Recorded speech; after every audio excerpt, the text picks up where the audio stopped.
Salman Rushdie's simply but unambiguously titled latest book, Knife, is his account of a near fatal multiple wound knife attack on him on August 12, 2022.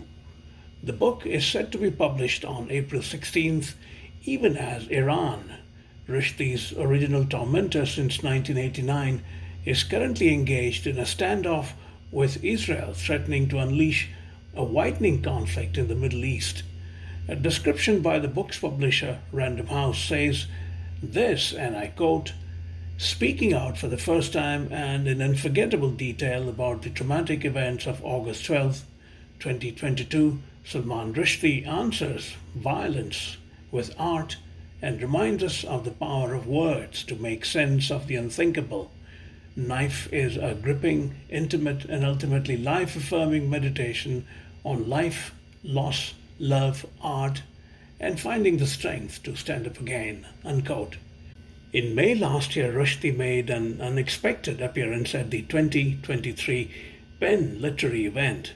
Then MCR had offered this short take. Perhaps it bears repeating.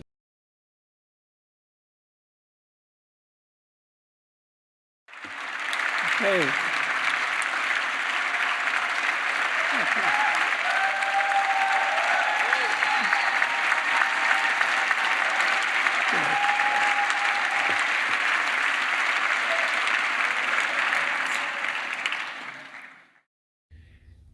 It is interesting how memory works.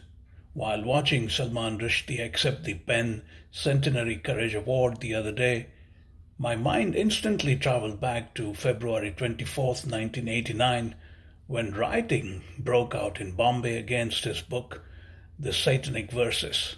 The riot occurred barely 10 days after Ayatollah Ruhollah Khomeini, the supreme leader of Iran after the 1979 Iranian Revolution, issued a fatwa against Rushdie, essentially offering a supari, in the Bombay underworld's parlance, on his head.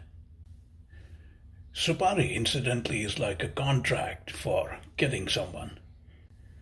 Khomeini offered a generous bounty then, which had grown to $3.3 million as of 2012. Although the fatwa has seemingly lost much of its momentum after over 3 decades of its issuance, its simmering lethality has not waned at all, as it exploded in the form of a near-fatal attack on Rushdie on August 12, 2022, which left him blind in his right eye permanently. It was heartening to see Rushdie back in as much as could be expected of someone who chose not to die just yet. Also, I wanted to say hi, everybody. It's nice to be back.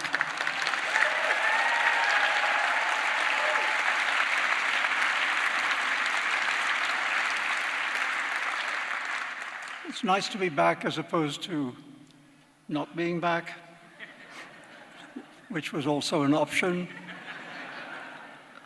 I'm pretty glad the dice rolled this way. I just want to, thank you.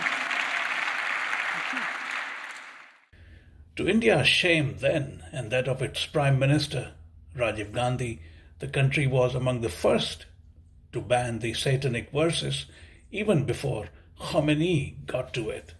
I remember that no one had read a word of it, and yet so many were outraged by its content.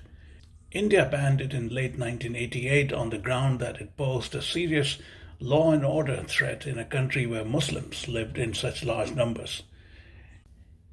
It is not my case that Khomeini took a cue from Gandhi's decision and escalated it to utterly and characteristically inhumane point, but the chronology of those days is instructive.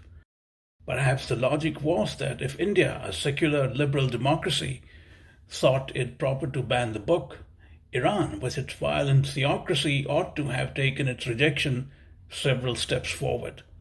I was on the scene when the riots broke out in Bombay that February day in 1989. The rioters seemed to have free-floating rage at everything. That day they found a plum target in the Satanic Verses, a book they hadn't even seen, let alone read. I remember one irate young man told me in the midst of the rioting, punning on the title, Ye Rushdie Khud Shaitan Hai. Rushdie is a Satan himself. I asked him whether he knew for a fact that the book was offensive to Islam and if that was a good enough reason to ban it. He said no, but added that he was following what Sayyid Abdullah Bukhari, the chief cleric of the New Delhi's largest mosque, Jama Masjid, had said while calling for its ban. At that point, even Bukhari had not read the book. It was thought by many that merely holding it would be blasphemous. If you think those were absurd times, they are perhaps even worse now, as evident all around us. But even in such times, it was reassuring to watch Salman Rushdie back in action at PEN America with one eye, but twice the vision. It's something I've said a number of times before, but I'm going to say it again. Terrorism must not terrorize us.